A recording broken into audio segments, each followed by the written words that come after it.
A low sun which obscured the vision of a pensioner has been blamed for an Angus driver knocking down a pregnant teenager at a pedestrian crossing in Arbroath.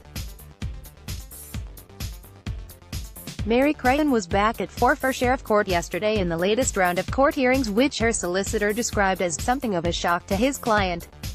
The pensioner originally pled guilty to the more serious charge of dangerous driving before later changing her plea to not guilty. At yesterday's hearing, Crighton, 80, of Horo Lodge Hill in Arbroath, pled guilty to an agreed amended complaint of careless driving in Kearney Street, Arbroath, near the junction with St. Fijian's Road on May 26, 2018, failing to maintain a proper lookout and failing to observe and comply with a red light. The charge states the accused then collided with a 16-year-old, who was 12 weeks pregnant at the time and crossing the road by means of the pedestrian crossing, causing her injury.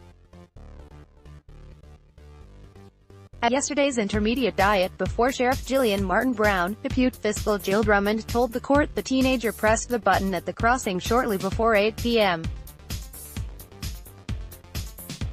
She said she was crossing from south to north and waited until told to cross by the crossing. A witness stopped at the traffic lights and saw the accused driving her vehicle from east to west. She did not stop at the red traffic light, possibly due to a low sun in the sky in the west. The pedestrian was thrown over the bonnet and into the air.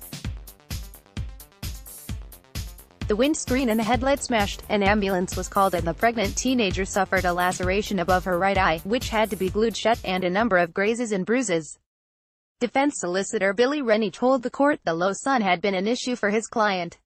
He said, "She accepts she should have been paying greater attention. She deeply regrets what happened. It was a shock to her, and it has been a shock to her to come through the court system. She has been driving since she was 18. There is no evidence she is not fit to drive." Sheriff Martin Brown noted the injuries sustained by the pregnant teenager, but warned they could have been much worse. Fining Crighton £335 and endorsing her license with 4 penalty points, she added, "There was no suggestion you were speeding. It seems the low sun had an input." After the incident, the young mom to be paid tribute to the passers-by who came to her aid. Passers-by administered first aid and provided a blanket prior to the arrival of paramedics. She was discharged from hospital following a checkup.